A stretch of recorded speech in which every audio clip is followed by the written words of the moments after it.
Okay, so finally धुरंधर मैंने देख लिया। ये रहा टिकट मंडे को। आज मैं गया था देखने के लिए। 2 दिन से सोशल मीडिया पे धुरंधर का काफ़ी क्रेज़ था और सोशल मीडिया पे बहुत सारे रिएक्शंस आ रहे थे। अक्षय खन्ना के बारे में बहुत सारी बातें की जा रही थी। इनफैक्ट मेरे भी यूट्यूब चैनल के थोड़े मोड़े जो हमारे फॉलोअर्स हैं उन्होंने भी कहा था कि आपके रिव्यू का वेट रहेगा। तो मैंने देख लिया ये फिल्म और मैं कह सकता हूँ कि धुरंधर पोस्ट कोविड बॉलीवुड ने अगर कोई ढंग की फिल्म बनाई है तो वो है धुरंधर। और ये मेरे हिसाब से सबको देखनी चाहिए। कमाल का एक्शन, बेहतरीन राइटिंग एंड पावरफुल परफॉर्मेंस। मतलब ये फिल्म बिल्कुल एक सही पेस पे चल रही है। मैं एक सेकंड के लिए भी बोर नहीं हुआ। कुछ कुछ सीन्स थोड़े बहुत जो रोमांटिक सीन्स जो दिखाए गए हैं रणवीर सिंह के और सारा अर्जुन के, वो थोड़े थोड़े से आपको आप झेल सकते हो। मतलब थोड़े लिए आपको बोरिंग हो सकता है, बट अदरवाइज फिल्म बहुत ही शानदार बनी है। आदित्य धर को क्रेडिट देना चाहिए इस फिल्म को बनाने के लिए, क्योंकि काफ़ी एक नया सब्जेक्ट है जो कि बहुत सारी चीज़ों को एक्सपोज करते हैं इस फिल्म के ज़रिए। पाकिस्तान के लहरी टाउन जो कराची में है, वहाँ के लोकल माफिया और गैंगस्टर्स को पॉलिटिशियंस और वहाँ का जो आर्मी है वो किस तरह से यूज़ करता है इंडिया में टेररिज्म फैलाने के लिए, उसको एक्सपोज करती है ये फिल्म। और ये मतलब ये सब्जेक्ट अपने आप में बहुत ही नया है। ये इस सब्जेक्ट पे अभी तक मुझे नहीं याद कि कितने सारे स्पाई थ्रिलर फिल्म बने हैं, इनफैक्ट वेब सीरीज भी बनी है, लेकिन लयारी वाला जो एंगल है उसको अभी तक मेरे हिसाब से किसी भी फिल्म ने टच नहीं किया। तो इसके लिए क्रेडिट देना चाहिए आदित्य धर को कि ऐसा एक बोल्ड सब्जेक्ट उन्होंने चुना है। Now coming to the performances and the writing. Film जो है वो स्टार्ट होती है 1999 के कांधार हाईजैक से, जो कि आपको याद होगा कि 3 टेररिस्ट को हमें छोड़ना पड़ा था। 150 पैसेंजर जो IC-814 में जो मौजूद थे, इंडियन एयरलाइंस का प्लेन जो कि हाईजैक किया था टेररिस्ट ने और उसे कांधार लेके चले गए थे।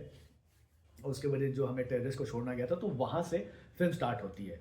और फिल्म में इनफैक्ट एक चीज़ आपको थोड़ा सा आपको जो माइनस पॉइंट इसका लगता है वो ये है कि एक तो डिस्क्लेमर पहले ही दे दिया गया है कि film is based on incredible true events, but ये फिक्शनलाइज वर्जन है और ओरिजिनल नाम नहीं लिए गए हैं। लेकिन आप देखो कि पाकिस्तान के जितने भी कैरेक्टर्स हैं, चाहे वो रहमान डकैत का कैरेक्टर हो या चौधरी असलम का जिसको संजय दत्त ने किया, रहमान डकैत जिसे अक्षय खन्ना ने किया, ये सारे ओरिजिनल नाम यूज़ किए गए हैं। लेकिन इंडिया के कॉन्टेक्स्ट में अगर आप देखो तो इंडिया के जो भी कैरेक्टर्स हैं, जैसे माधवन का कैरेक्टर है, उनका नाम सम सान्याल रखा गया है। हाँ, अजय सान्याल रखा गया है। वो डायरेक्टर इंटेलिजेंस IB का उन्होंने रोल प्ले किया है, जो कि बहुत ज़्यादा अजीत डोभाल के कैरेक्टर से इंस्पायर्ड है। जब ये 99 का कांधार हाईजैक होता है, उसके बाद एक सीन है जहाँ पे जो सान्याल है, जो माधवन का कैरेक्टर है, वो गवर्नमेंट को प्रपोज करता है कि हमें भी पाकिस्तान में घुस करके इन्फिल्ट्रेट करना चाहिए और वहाँ पे टेररिस्ट एक्टिविटीज़ को हमें ख़त्म करना चाहिए, जिसको कि तब के रॉ के चीफ रिजेक्ट कर देते हैं। अच्छा, अब जो भी इन इवेंट से, ट्रू इवेंट से वाकिफ़ है, उनको पता चल जाएगा कि जो उस वक्त रॉ चीफ थे वो AS दौलत थे। AS दौलत को बहुत क्रिटिसाइज़ किया जाता है कि वो थोड़े से प्रो कांग्रेसी थे। और तो इसमें जो कैरेक्टर जो प्ले किया है उस बंदे ने, रॉ का चीफ जो बना है, वो बिल्कुल बहुत ज़्यादा AS दौलत से शक्ल उनकी काफ़ी मिलती जुलती है। लेकिन मे बी टेक्निकल रीज़न की वजह से या लीगल रीज़न की वजह से उनके नाम सही में ओरिजिनल नाम नहीं लिए गए। अगर आपको याद होगा जो IC-814 अनुभव सिन्हा ने बनाई थी, वो कम्प्लीटली उस इवेंट पे बेस्ड थी, तो उन पे सारे कैरेक्टर्स के नाम भी सेम रखे गए थे। इसमें वो चीज़ नहीं है। खैर, उसके अलग रीजंस हो सकते हैं, मैं उसके डिटेल में नहीं जाना चाहूँगा। वहाँ से फिल्म स्टार्ट होती है। उसके बाद इस प्रपोजल को जो है वो रिजेक्ट कर दिया जाता है कि पाकिस्तान में घुस के हमें टेररिस्ट कैंप को या टेररिस्ट जो भी टेररिज्म फैला रहे हैं उनको अटैक करना चाहिए।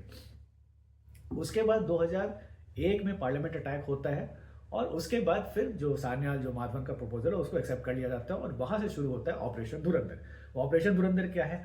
उसमें पंजाब के किसी एक कैदी को गवर्नमेंट जो है वो स्पाई बना करके पाकिस्तान भेजती है अफगानिस्तान के रास्ते, और उसे एक बलोच, वो जो कैरेक्टर है, वो जो स्पाई जो बन के गया है, वो एक बलोच बंदा बन के गया हुआ है। बलोच इंसान जो है वो वहाँ पे लयारी में बलूच कौम के जो लोग रहते हैं वहाँ पे उनका दबदबा है, और वो रहमान बलोच जो अक्षय खन्ना का कैरेक्टर है उसके गैंग में उसको शामिल होना पड़ता है। तो ये बहुत ज़्यादा डिटेल में आपको नहीं बताऊंगा, नहीं तो वो स्पॉइलर देने वाली बात हो जाएगी। तो इस तरीके से फिल्म जो शुरुआत होती है, और उसके बाद ये कैसे स्पाई वहाँ पे जा करके इन माफियाओं को और इनके जो नेक्सस हैं पूरे आईएसआई में, और जो वहाँ के पॉलिटिशियंस जो है वो कैसे इन लोगों को यूज़ करते हैं और इंडिया के अगेंस्ट जो वॉर चलाते हैं, उसको ये फिल्म बहुत ही अच्छे तरीके से एक्सपोज करती है। इसलिए ये फिल्म सबको देखनी चाहिए। नाउ कमिंग टू एक्शन, इसको मैं one of the finest action movie of Bollywood इसलिए कह रहा हूँ क्योंकि ये एक्शन के नाम पे आपको वीएफएक्स का पॉर्न नहीं परोसती है, जो कि आजकल एक नॉर्म बन गया है, बहुत ही ट्रेंड है ये। क्योंकि चाहे रोहित शेट्टी की फिल्म देखिए या फिर आप यश राज फिल्म की जो स्पाई यूनिवर्स ये लोग बनाते हैं, पठान, टाइगर, और अभी जो वॉर 2 आई थी, इनके जो एक्शन सीक्वेंसेस है वो पूरा का पूरा आपको देख के लग जाता है कि ये वीएफएक्स है, और बहुत ही माइंडलेस और सेंसलेस टाइप की वो एक्शंस रहते हैं, जो कि एक टाइम के बाद आपको बोरिंग लगने लगते हैं। इसमें वो बात नहीं है। ये मेरा ओपिनियन है, हो सकता है बहुत लोगों को शायद ना भी पसंद आए, लेकिन मेरे हिसाब से धुरंधर का एक्शन जो है वो बाकी स्पाई थ्रिलर जो जैसे वॉर 2 का मैंने नाम लिया, इन सब से बिल्कुल डिफरेंट है। बोरिंग नहीं है, और वाहियात चीज़ें इसमें नहीं डाली गई है, जैसे वो जो वॉर 2 या बाकी जितने स्पाई थ्रिलर जो बनते हैं उसमें जो एक बिकनी में एक हीरोइन भी है, वो उस तरह की बकवास चीज़ें इसमें नहीं है। ये एक रियलिस्टिक पोर्ट्रेल है ऑफ द रॉ कोवर्टेड ऑपरेशन जो कि पाकिस्तान में हमारे स्पाई एजेंट जो है वो वहाँ जा करके करते हैं। अच्छा, अब coming to the criticism of the movie, कई लोग इसे प्रोपेगेंडा फिल्म कह रहे हैं। इनफैक्ट जो जो एक धरा जो है हमारे देश में, वो आदित्य धर की फिल्मों को हमेशा से प्रोपेगेंडा फिल्म कहता आया है।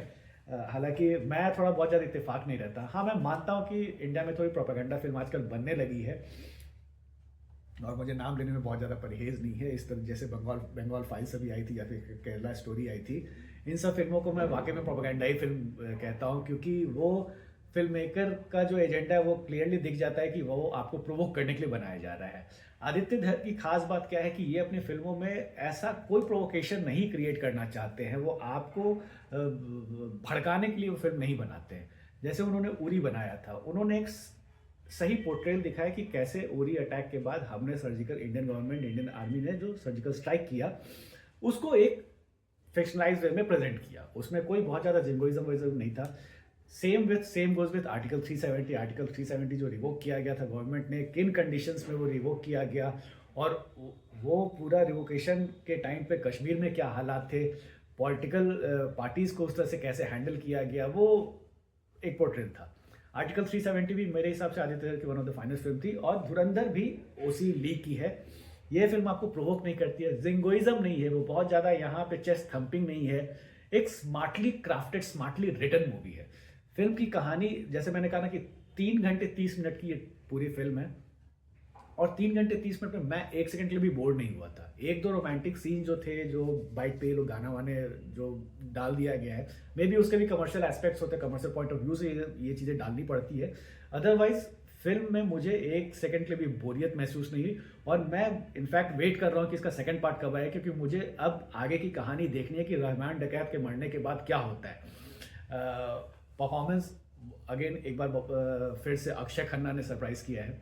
Akshay Khanna one of the finest actor हैं बॉलीवुड के, और अभी कुछ दिनों से हमने एक ट्रेंड भी देखा है, ट्रेंड तो नहीं कह सकते, हमने एक चीज़ देखा है कि जो भी 90s के पुराने एक्टर्स थे, जो बहुत दिनों से गायब थे, जो बहुत पिछले 10-12 साल में बहुत ज़्यादा उन्होंने काम नहीं किया, वो अचानक से बहुत एक स्ट्रॉन्ग कमबैक सब कर रहे हैं। जैसे कि अभी बॉबी देओल को आपने देखा, एनिमल में देखा होगा, आश्रम में देखा होगा, उसी तरह से अक्षय खन्ना भी आजकल सरप्राइज कर रहे हैं।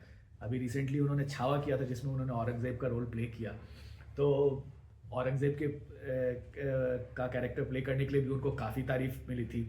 और इस फिल्म के लिए भी आप सोशल मीडिया ट्रेंड देखो, इंस्टाग्राम चेक करो, हर जगह सिर्फ अक्षय खन्ना की बातें हो रही है, और वो जायज़ भी है, क्योंकि अक्षय खन्ना ने इस फिल्म में बहुत ही बेहतरीन काम किया है।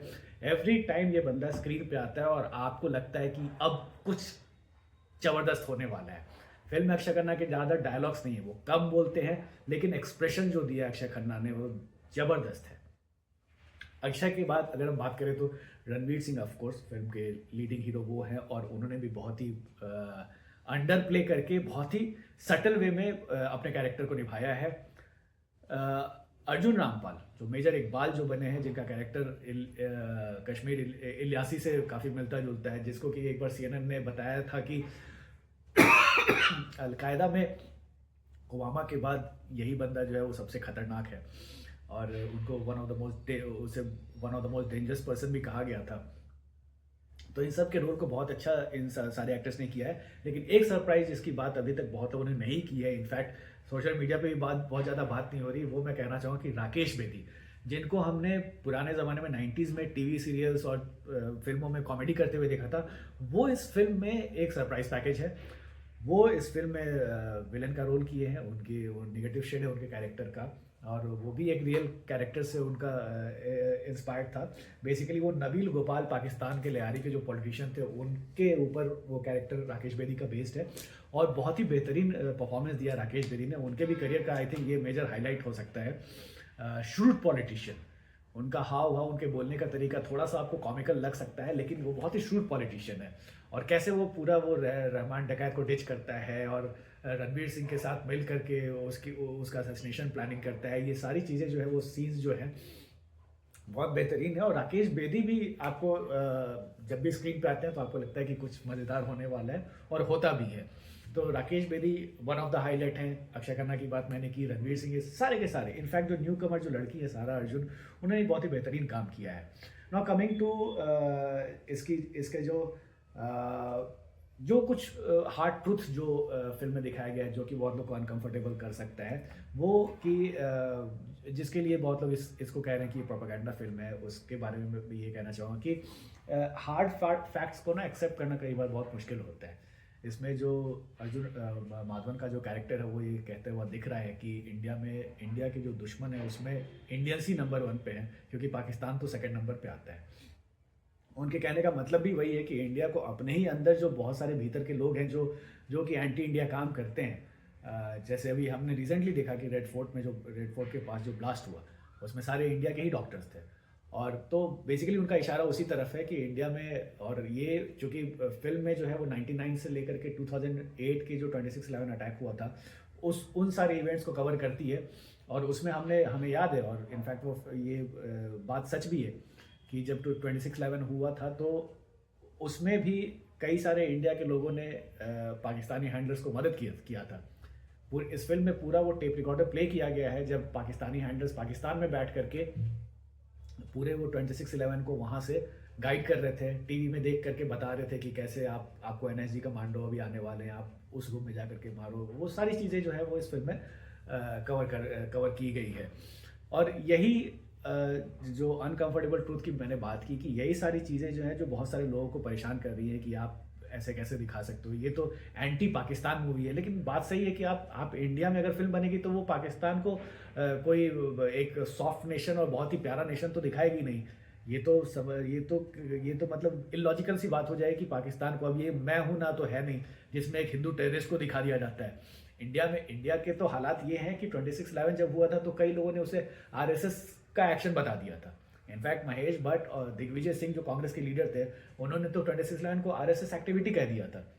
तो इस कंट्री में कई सारे इश्यूज हैं, तो जो उस आइडियोलॉजी में बिलीव करते हैं उनको ये फिल्म प्रोपेगेंडा फिल्म लग सकती है, लेकिन ये फिल्म प्रोपेगेंडा फिल्म नहीं है। ये पाकिस्तान के पूरे उस टेरर नेक्सस को एक्सपोज करती है, जो कि वहाँ के local mafia, gangsters, ISI, army वाले और पॉलिटिशियन मिलकर चलाते हैं, और इंडिया के अगेंस्ट जो एक वॉर जो है वो छेड़ करके उन्होंने रखा हुआ है। तो अभी इस पूरे सिंडिकेट, इस पूरे नेक्सस को अगर आपको समझना है तो आपको धुरंधर देखना चाहिए। सेकंड पार्ट जो है इस फिल्म का वो मार्च 2026 में आएगा, और मैं उसका काफ़ी वेट कर रहा हूँ। मुझे तो बहुत अच्छी लगी फिल्म में। अच्छा, एक्शन जो मैंने बोला, एक्शन को कॉम्प्लीमेंट करता है इसका बैकग्राउंड स्कोर। फिल्म में ना तो कारवा की तलाश है जो गाना बज रहा है वो, और एक्शन के साथ ये जो सॉन्ग्स जो प्ले होते हैं, मतलब थिएटर में आपको एक अलग ही फील देती है ये फिल्म देखने में। तो मेरे हिसाब से तो धुरंधर को मैं 4 स्टार दूंगा, 5 आउट ऑफ 5। आपको धुरंधर कैसी लगी ये देख कर आप जरूर जाकर के फिल्म देखिए, और हमें कमेंट बॉक्स में ज़रूर बताइए।